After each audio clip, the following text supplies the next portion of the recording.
पनि यो हाम्रो समाज हैन राष्ट्र सबैभन्दा एउटा महत्त्वपूर्ण अङ्ग चाहिँ युथकै आङमा जान्छ जस्तो चाहिँ मलाई लाग्यो है। एउटा स्वच्छ वातावरण र स्वच्छ परिवेशको निर्माण गर्नुको निम्ति समाजलाई अगाडि बढाउनुको निम्ति चाहिँ एउटा राम्रो कामहरू गरिरहेको चाहिँ म युवाहरूले देख्छु यहाँ। हेलो एभ्रिवान, फेरि पनि तपाईँहरूलाई नमस्कार है।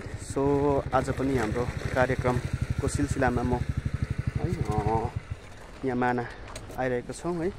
र आजको हाम्रो विशेष प्रोग्राम चाहिँ मानादेखिको लिएर है तल जोगीघाटसम्म है फ्ल्याग लाउने भारतीय गोर्खा प्रजातान्त्रिक मोर्चाको है फ्ल्याग लाउने कार्यक्रम सदा चाहिँ है योसँग 4 हप्ता कन्टिन्यू भइसक्यो है।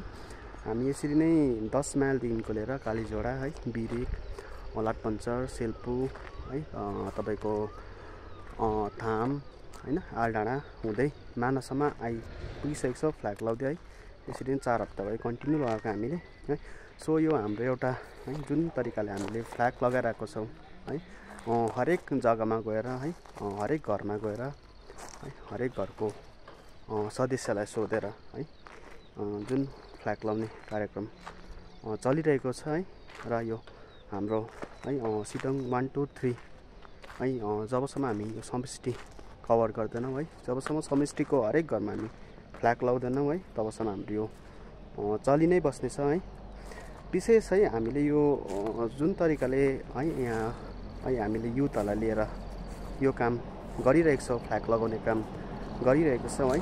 यसमा हाम्रो विशेष मोटिभ चाहिँ के रहन्छ भन्दाखेरि चाहिँ गाउँ बस्तीको हरेक युवाहरूलाई है एउटा जागरुकता है एउटा सचेत है एउटा एरियाको एउटा गाउँ समाजको है एउटा कुनै पनि डेभलपमेन्ट होस् है चाहे गाउँघरलाई राम्रो बनाउने है एउटा सोसाइटीलाई राम्रो जग्गामा है लानु सक्ने है एउटा भनौँ है सबै यो कुरो युथकै हातमा हुन्छ है। भोलि दिनमा तपाईँको गाउँ समाज, भोलि दिनमा तपाईँको सोसाइटी, भोलि दिनमा तपाईँको समष्टि, भोलि दिनमा तपाईँको एरिया है कुन चाहिँ वेमा जान्छ है त्यो तय चाहिँ है आजको युवाहरूले गरेको हुनुपर्छ है भन्ने यो उद्देश्यले नै भोलिको सोसाइटी राम्रो सोसाइटी होस् भन्ने उद्देश्यले नै हामीले यो काम गरिरहेको छौँ है। यसमा कतिजनालाई मन पर्नु पनि सक्ला है कतिजनालाई मन नपर्नु पनि सक्ला है। तर जो जतिले पनि हामीलाई है आजको यो युथहरूको कामलाई है एउटा सम्मान दिएर माया गरिराख्नु भएको छ है उहाँहरूलाई चाहिँ म है हृदयबाट नै है युथको पक्षबाट साथसाथै मेरो पक्षबाट पनि धन्यवाद दिन चाहन्छु र है के कसो हुन्छ प्रोग्राम आजको प्रोग्राम म तपाईँलाई देखाउने छु है। ल सो गाइस है किप वाचिङ। आज चाहिँ अब हाम्रो यो मानादेखि हाम्रो है जोगीघाटसम्म यो जुन हाम्रो झन्डा लगाउने है कार्यक्रम भइरहेको छ है। यसमा चाहिँ अब आज हामीले मानादेखि सर्वप्रथम सुरु गरिरहेको छौँ है। हामी तपाईँको यो दोकानमै झन्डा लगाइरहेको छ यसमा है तपाईँ सहमत हुनुहुन्छ होला है। हामी सहमत हुन्छ ल। तपाईँलाई यहाँ दोकानमा झन्डा लाउँदा कुनै आपत्ति छैन? आपत्ति छैन है। ए ठिकै छ त्यसो भए भन्यो होइन कि एकछिन ल।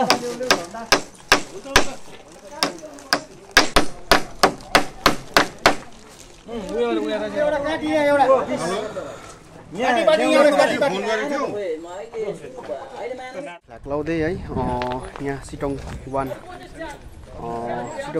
सेभ चाहिँ अलिक मुनि एमएससी स्कुल एमएसके भन्दा पनि पुष्पाञ्जली स्कुलसम्म हामी आइसकेको छ फ्ल्याग लाउँदै है। सो यहाँ फ्ल्याग लाउने काम हुँदैछ होइन है।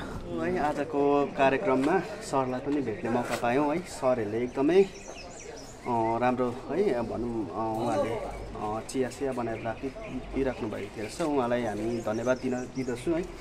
र सर यो युथले जुन तरिकाले सिटोङमा काम गरिरहेको छ है तपाईँलाई के कसो लाग्छ? युथको अब कतिको युथ छ नि सर अब कुनै पनि सोसाइटी निर्माण गर्नु युथको कतिको ठुलो हात हुन्छ र युथले के काम चाहिँ गर्नुपर्छ जस्तो लाग्छ तपाईँलाई? अब यो जुन झन्डाको है यो साइडमा होइन हजुर अलिक ठुलो बोल्नुपर्छ होला युथको अहिले वर्तमान युवा पिँढीले सबै एक भएर कुनै पनि कार्य गर्दा एउटा सकारात्मक कार्य गर्ने जस्तो मलाई चाहिँ लाग्दछ। र अब जति पनि यो हाम्रो समाज होइन राष्ट्र सबैभन्दा एउटा महत्त्वपूर्ण अङ्ग चाहिँ युथकै आङमा जान्छ जस्तो चाहिँ मलाई लाग्यो है। अब आजको युवाहरू भनेको नै अब भोलिको हाम्रो एउटा राष्ट्र निर्माणको निम्ति एउटा घडेरी नै हो, त्यो हामीले स्वीकार्नुपर्छ। र म यहाँबाट के आह्वान गर्छु भन्दाखेरि आजको हाम्रो समाज है, हाम्रो यो समाजलाई चाहिँ युथ जुन एउटा युवा फेडरेसन युथ माध्यमद्वारा नै समाजको निर्माण हुन्छ जस्तो लाग्दछ। एउटा असल समाजको निर्माण चाहिँ है युवा पिँढीबाटै हुन्छ। युवा पिँढी समाजको एउटा अभिन्न अङ्ग। र म यहाँबाट के पनि जानकारी दिन चाहन्छु भने है, अब सबै युथलाई समेटेर सबै युवाहरूलाई समेटेर भावी हाम्रो जुन एउटा समाजलाई कुन प्रकारले हामीले विकसित पार्नुपर्ने हो त्यो पनि म युवाहरू माझमा नै धन्यवाद सर है। मेरो पनि विचार त त्यही हो है। आज हामी जुन चाहिँ सोसाइटीमा बाँचिरहेको छौँ यो है सोसाइटी चाहिँ हामीले बनाएको सोसाइटी होइन, यो चाहिँ हामीभन्दा अगाडिको युवाहरूले बनाएको सोसाइटी हुन्छ होइन। र भोलिको सोसाइटी के कस्तो हुन्छ है, यदि भोलिको सोसाइटीलाई राम्रो सोसाइटी है राम्रो समाज बनाउनु छ भने चाहिँ आजको दिनमा आजको युवाले चाहिँ है राम्रो काम गरेको हुनुपर्छ जस्तो। आज जुन अब यो वर्गले जे गरेछ पछाडि आउने नानीहरूले पनि त्यही सिक्दछ। र जहिले पनि कार्य गर्दाखेरि हामी एकरूपतामा होइन सबै एक भएर सबै मिलेर विशेष हाम्रो शैक्षिक क्षेत्र भयो होइन सामाजिक क्षेत्र अनि समाज विकासको निम्ति चाहिँ हामी एक हुनुपर्छ जस्तो मलाई लाग्छ। हुन्छ सर, धन्यवाद तपाईँलाई। भेट्ने मौका पायो फेरि भेट्दै गरौँ। हुन्छ। यसरी नै है हाम्रो युथहरूमध्ये एकदमै जोसिलो जाँगरिलो है हाम्रो रतन दाजु हुनुहुन्छ है। रतन दाजु है नमस्कार। नमस्ते। मेरो यो च्यानलमा है तपाईँलाई के कसो लाग्छ युथहरूको कुनै पनि सोसाइटी कुनै पनि समाज निर्माण गर्दा है युथहरूको कतिको भूमिका रहन्छ जस्तो लाग्छ तपाईँलाई? कुनै पनि समाज र कुनै पनि देश अब सम्पूर्ण उसको निर्माणको निम्ति त अब युवाहरूको नै अहम भूमिका हुन्छ है। र युवा जाँगरहरूले जुन प्रकारले यहाँनिर सिटोङ क्षेत्रमा काम गरिरहेको छ र हामीलाई आशा छ भोलिको दिनमा यो युवाहरूले यो सिटोङ क्षेत्र र मात्र नभएर यो सम्पूर्ण यस क्षेत्रको है अगुवाई गर्दै नेतृत्व गर्दै अगाडि है राम्रो काममा अगाडि बढिरहेको छ र भोलिको दिनमा पनि एकदमै राम्रो प्रकारले भएर जान्छ भन्ने मैले पूर्ण आशा राखेको छु। र एकदमै राम्रो काम भइरहेको छ।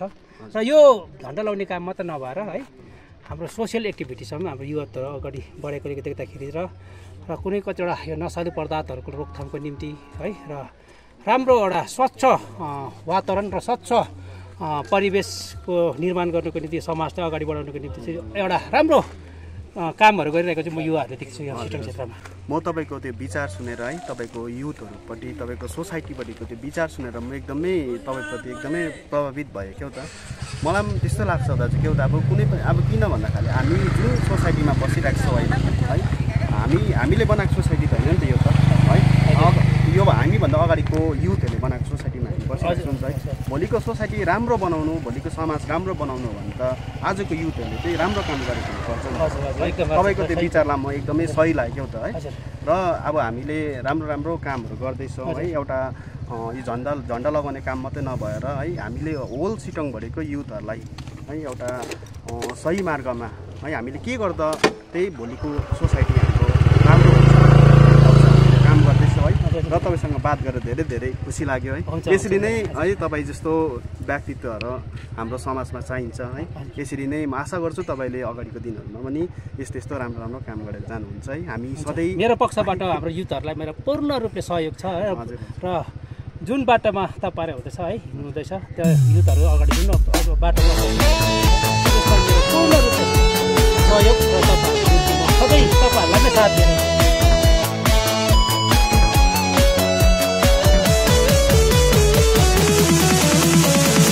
जीवन सङ्घर्ष हो यो तिमी सधैँ लडिरहेछौ अन्धकार थियो पहाड ज्योति बनी जलिरहेथ्यौ जीवन सङ्घर्ष हो यो तिमी सधैँ लडिरहेछौ अन्धकार थियो पहाड ज्योति बनी जलिरहेथ्यो